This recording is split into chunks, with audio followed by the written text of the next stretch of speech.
Do you want to get that high pony looking slick and clean every time? Well, whether it's competition hair, getting that super clean look for your choreography, or even just that cute, trendy low bun for going out with friends, Slick Hair Company is your answer. Slick Hair Company is the founder of the original Slick Stick, and they also provide high-quality hair care, hair accessories, and styling products that will help you to achieve the perfect style and look.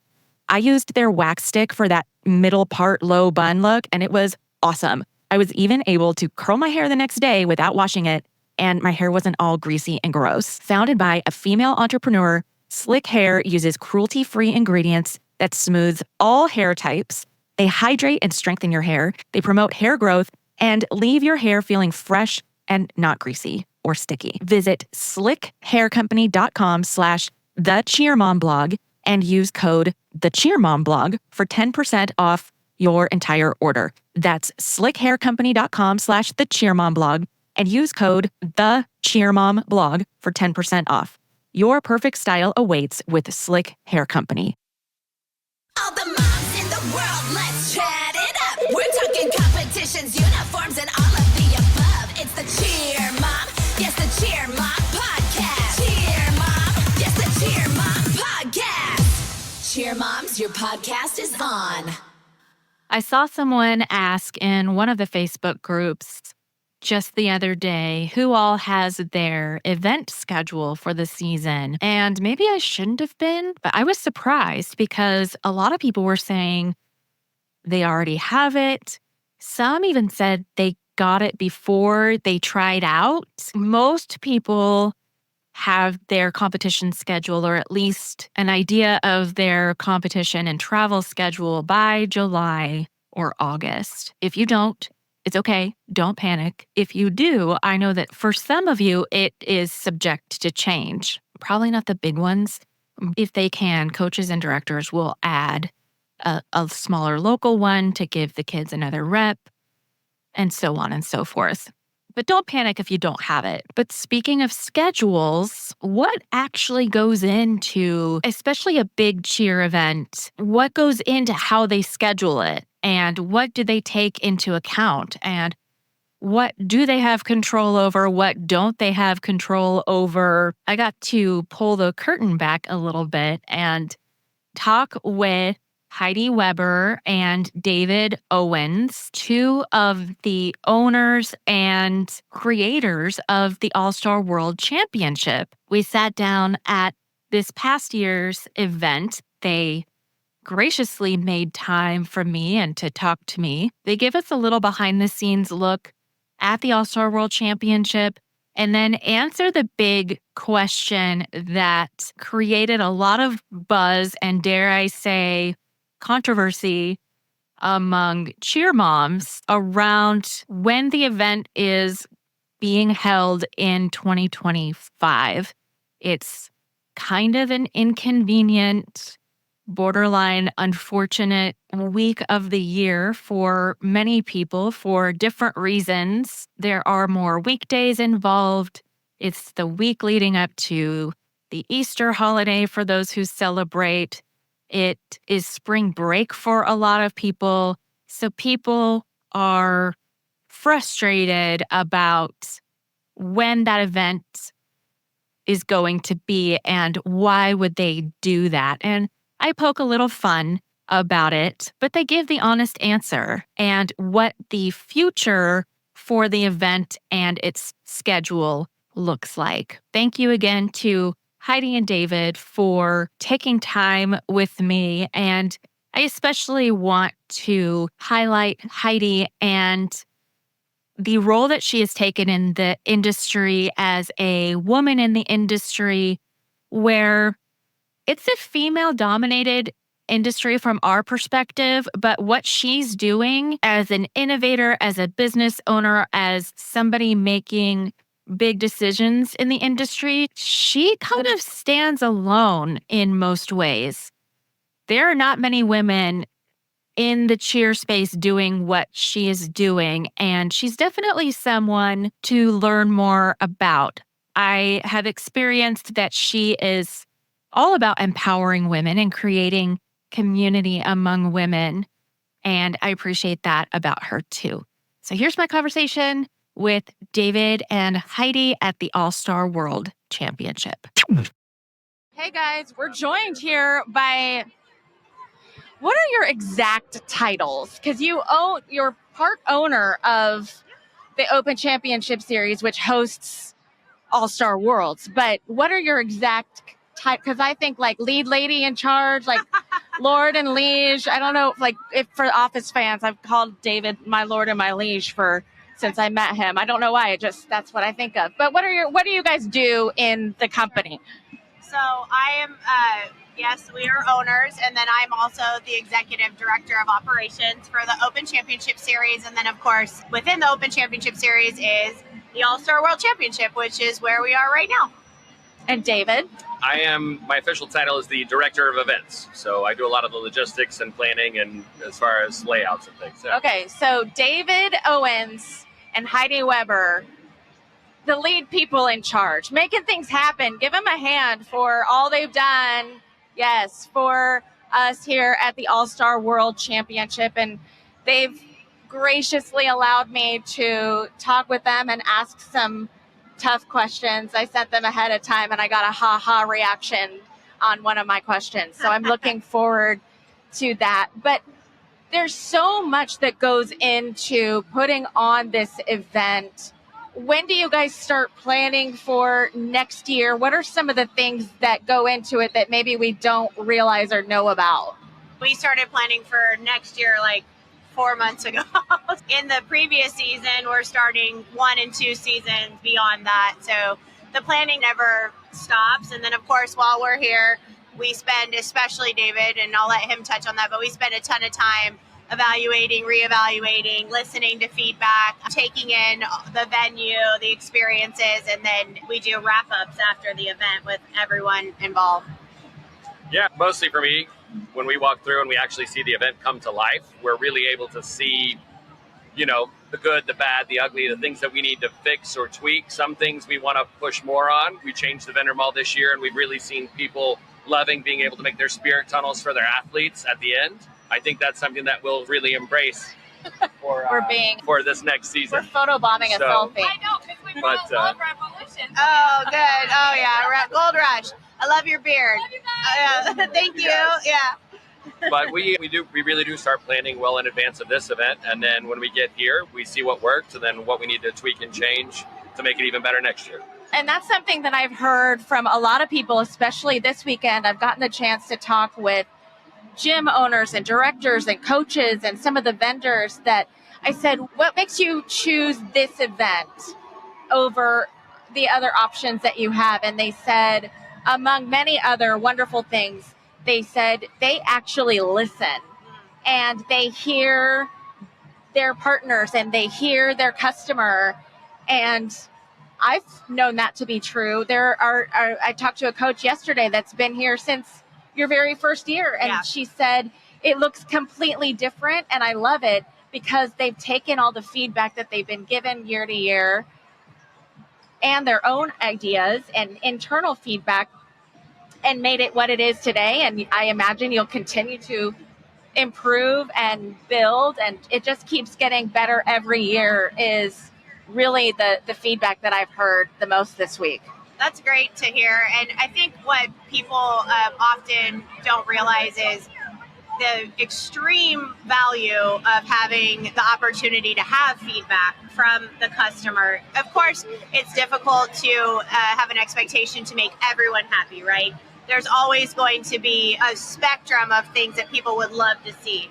But what we believe has been missing previously was the ability to hear the needs of the industry, and it goes as far as scoring. It goes into what gyms need to grow to be sustainable, to have the opportunity to continue in their business, and then having a platform or a group of people that they can share this with, and then they actually use it to help develop the future evolution of the industry, right? So this is so much bigger and always has been than just an event. What the series really represents is a place for people to collaborate and come together. And that includes not just the event producers, but the gym owners, the parents, the athletes. And to evolve and to continue to grow, we have to be open. We have to listen. We have to take that feedback and we have to consider it and we have to ask the right questions. Can we implement these things that people believe will help them grow, that believe will help their businesses be successful?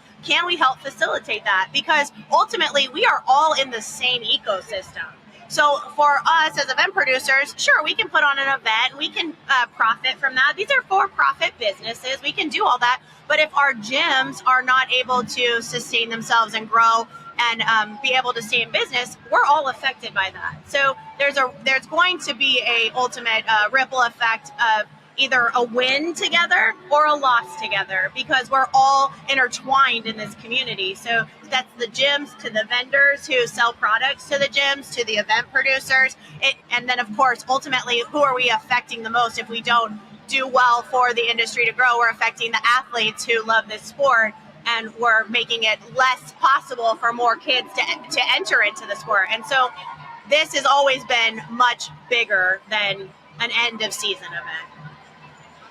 David, anything to add? I mean, really, the biggest thing is that last thing that she said. It's always been bigger than the end of the season. It's been about taking the things that are in this industry that I've been in for a quarter century, which is scary to say, and seeing them and knowing that we can do better. We just have to be able to believe that we can do better.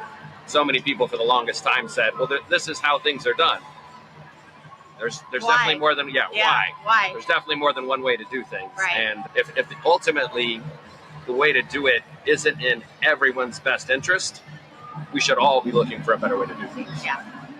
Amen to that. And hey, don't sell yourself short. You don't look a day over 39. Hey, at this point, we'll take it. I'll take it. Him, not you. I You was don't gonna look a say day you. over 25. Oh, even better. I think this would disagree, but I'll take it. I love it. So talk about the business setup is so interesting to me of the Open Championship Series and the All-Star World Championship because it's not just one entity, but it's multiple people who Right. have a major role, and it's not Sure. set up like one big corporation that's just the two or three people are deciding the whole thing. Can you give a little insight Sure. for us into how it all comes together? Yeah. So the Open Championship Series was actually created by 4 event producers. And so the ownership group of the entity itself is made up of Jeb Harris, David Hamberry, David Owens, and myself, Heidi Weber. But within the Open Championship Series, we have a collaboration of over 50 event producers. So we don't own any of those event producers' companies. They are all owned privately by their own ownership, and that's made up of all different kinds of partnerships and single owners and all kinds of things. And so those event producers work within our organization to collaborate. And we have some domestically here in the U.S., mostly here, but we have 16 countries currently represented here at the All-Star World Championship. So we also have international event producers as well.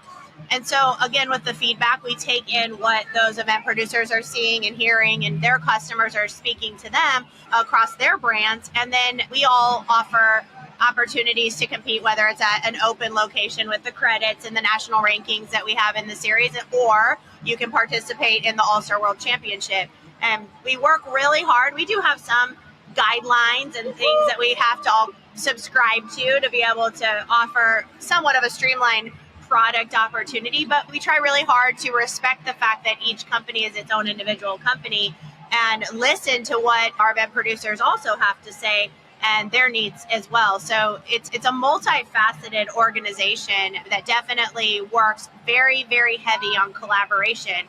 And it's a big deal to collaborate in that capacity because previously we had a lot of, what's the right word, just sex or segregation of companies across what would siloed. Yes, like very much so. And so you had people that were fighting really hard on their own to be able to have market share and to be able to be successful, but they were on their own fighting this battle. So when we were able to bring all of these people together and work in a collaboration and share resources and share thoughts and ideas, wow, the power behind that is huge, and still respect the fact that they are all their own individual companies. So we're not owning all of these people and saying you have to do what this ownership says you have to do.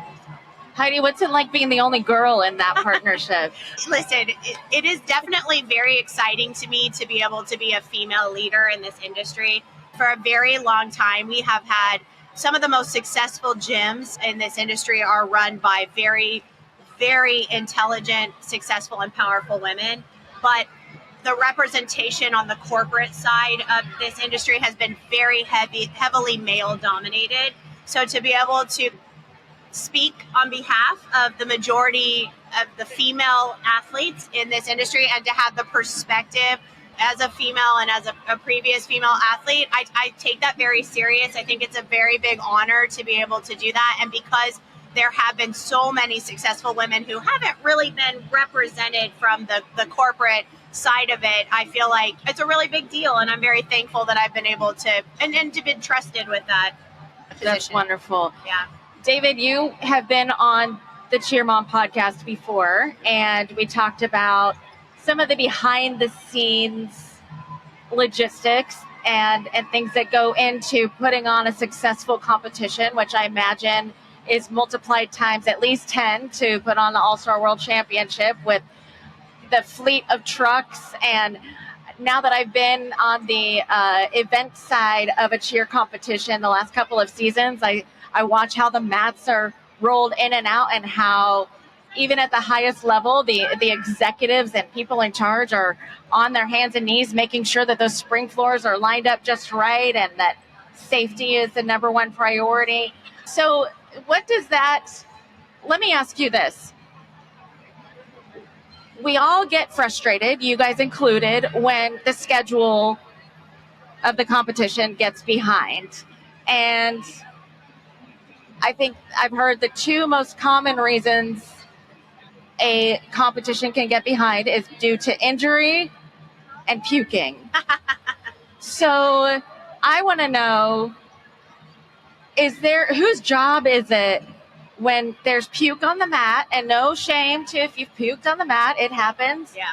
Whose job is it to clean that up? The simplest answer is the person that can get there quickest.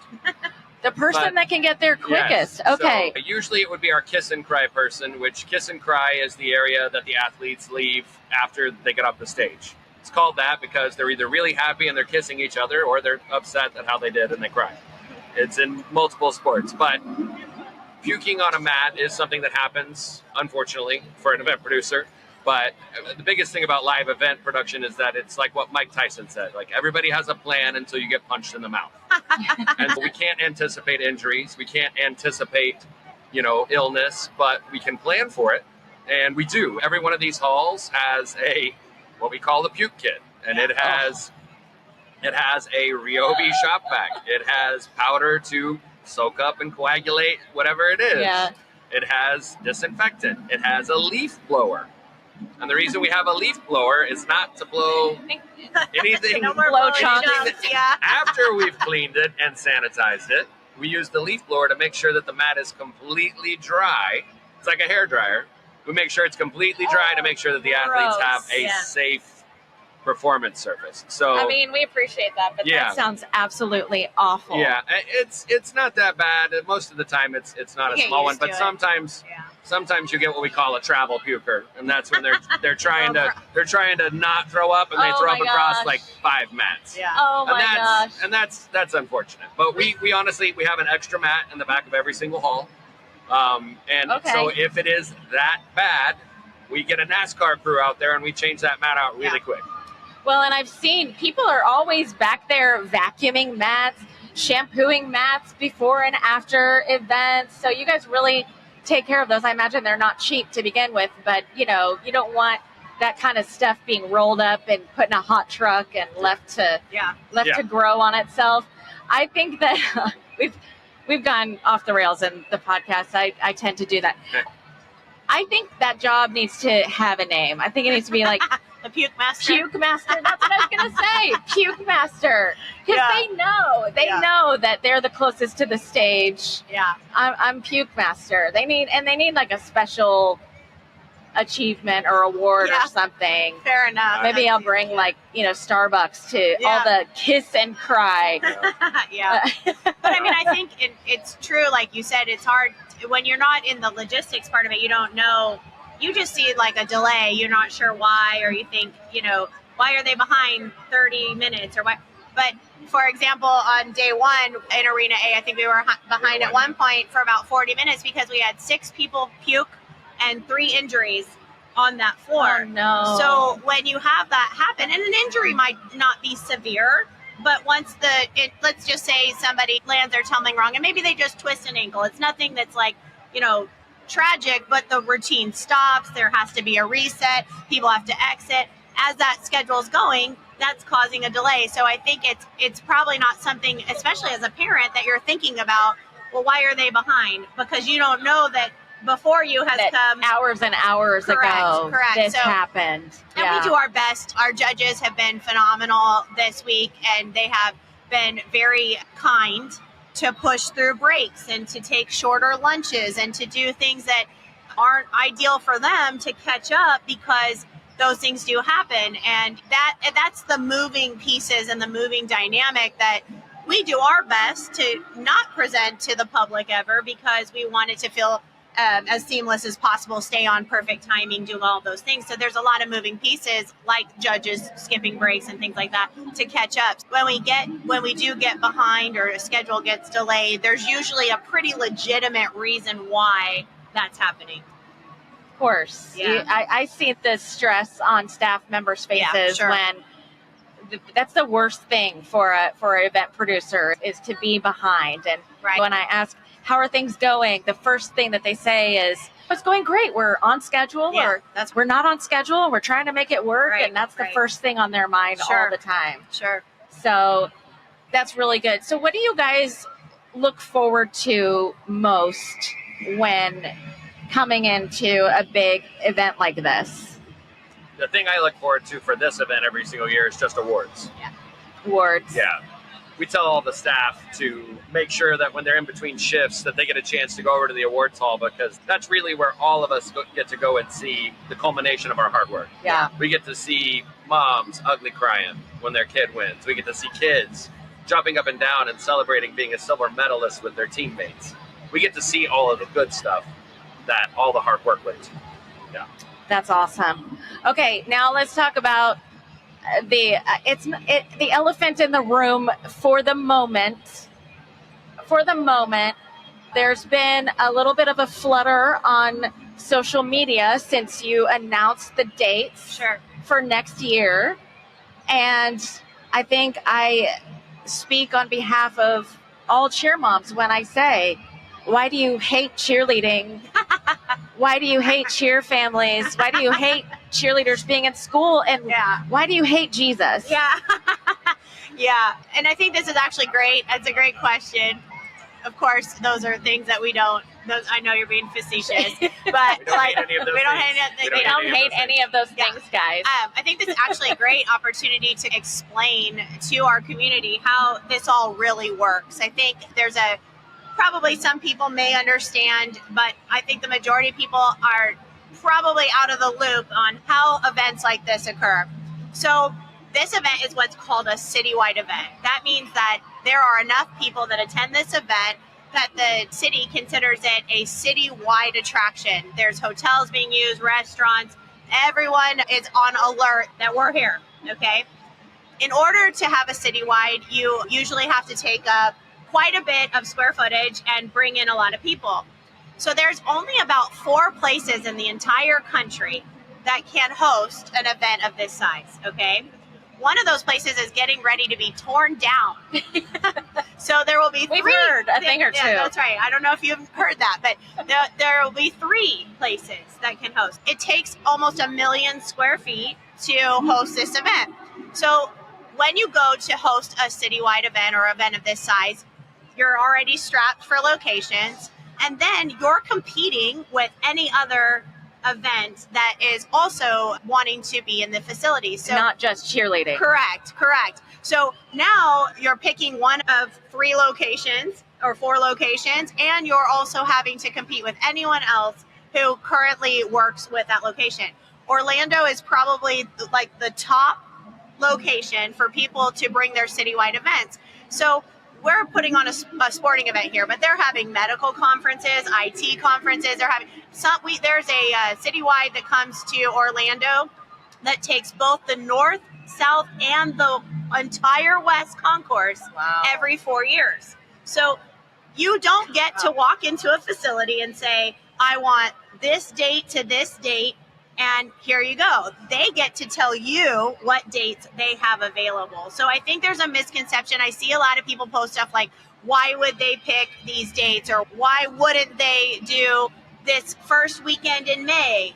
What they're not understanding is that's not available. Those dates aren't available. We don't get to dictate to the convention center and the city when we can request. We do a lot of requesting. We spend a lot of time saying, this is ideal for us. We would like this. And then the convention center gets to come back and say, well, this is what we have available. So for 2025, this is what we had available. So there was no desire for us. No negotiation.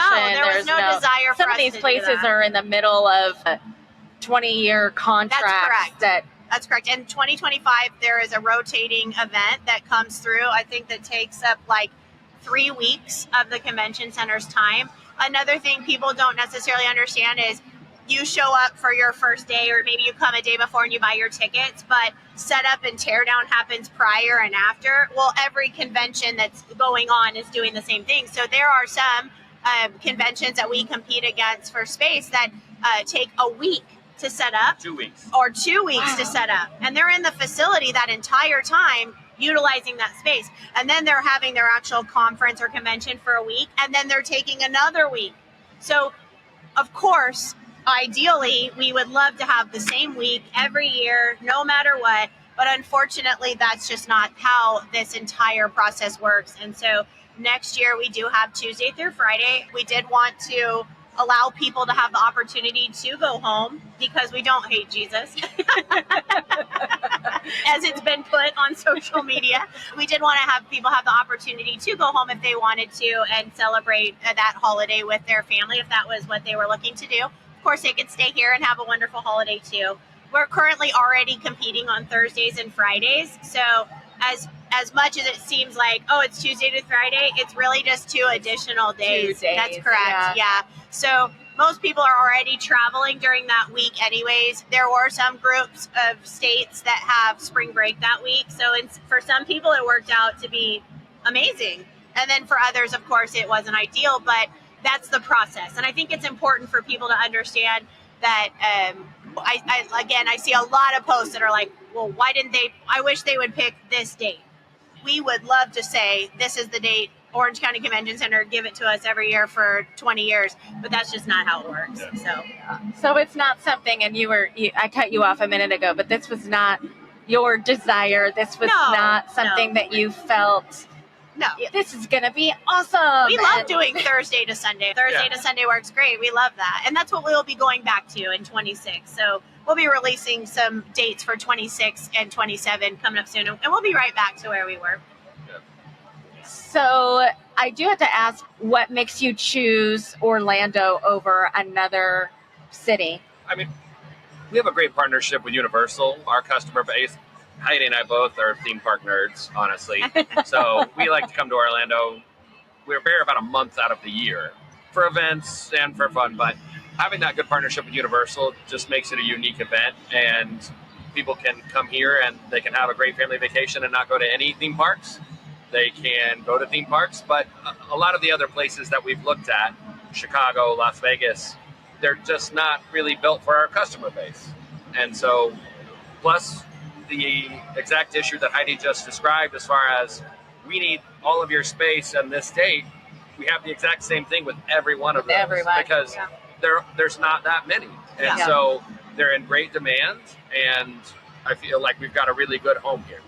And I think, too, full transparency, people have become accustomed to this being a location that they want to attend. They say they don't, but when we poll people and we do surveys and we have the data back, that's not the case. People enjoy being down here because we've tried to problem solve some of the things in the industry with previous events having park passes being mandatory. Orlando fits a great option. Like David said, you can come down here and you can, with the All-Star World Championship, you can go to a park or you don't have to.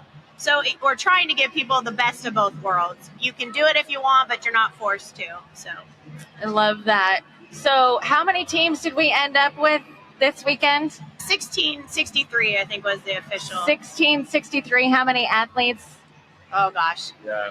I think the last count we were in like the 23,000. 23,000. 23 something or other athletes. That's incredible that you guys have been able to put this together. And what are you now, David? You own Rockstar Events. Heidi, you own Revolution, and you guys do Gold Rush and Celebrity. And so, what are you guys looking forward to next season?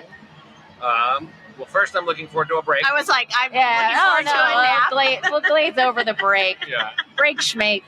But just, it feels good after that long break to get back into things and to see the customers again. A lot of these people have become friends, and we get to see certain athletes that come back to our events that we've seen grow from when they're younger and everything else. So it's exciting in that sense. And Heidi and I both used to be coaches and everything, so that's fun. But for me personally, seeing the concepts and the creative parts come alive again, and getting to see people experience something like Gold Rush for the first time, or just really seeing people get excited about getting their first bid to the All-Star World Championship, all of that is rewarding and fun. So. Yeah, I think for me, I'm excited. Gold Rush has been a really great motivator. Watching people experience that Golden Buzzer, even the kids that haven't been able to obtain a Golden Buzzer yet, just seeing the excitement they have to be able to participate in it, it's been really great to keep the momentum of event season, because as you can imagine,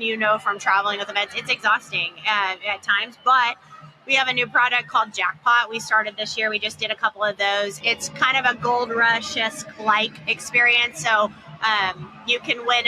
There's a lot more opportunities to win jackpots, and the kids get to have more of a chance to win some extra prizes and some fun things based on their performance. And if they hit zero and their crowd participation and how they do on the floor with the judges, they get to spin the jackpot wheel. And if they get 3 jackpots, they get some special gifts and stuff.